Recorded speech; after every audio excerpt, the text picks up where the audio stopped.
جی السلام علیکم۔ چند دنوں سے ایک خبر گھوم رہی ہے کہ انسانی جسم کے اندر امریکہ کے اندر ایک درندے کا یعنی خنزیر کا جو دل ہے اس کو پیوند کیا گیا اور اس کو ڈالا گیا۔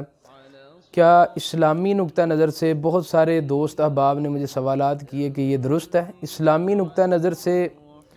دیکھیں، انسانی جسم کے اندر اگر سور کا دل ڈالا جائے تو پھر دیکھنا یہ ہے کہ انسان کی جان بچانے کے لیے یہ جد و جہد اور کوشش کی گئی۔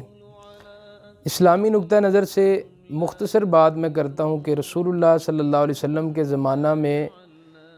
ایک قافلہ آیا اللہ کے نبی صلی اللہ علیہ وسلم کے پاس جن کو پیٹ کی بیماری تھی،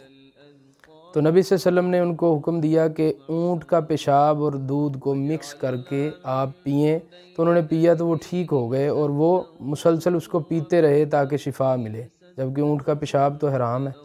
اسی طرح سورہ بقرہ کے اندر آیت ہے فَمَنِ اسْتُرَّ غَيْرَ بَاغٍ وَلَا عَادٍ، آپ حرام چیز اس وقت کھا سکتے ہیں جب آپ کو مرنے کا ڈر ہو، یعنی خنزیر کا گوشت بھی کھا سکتے ہیں۔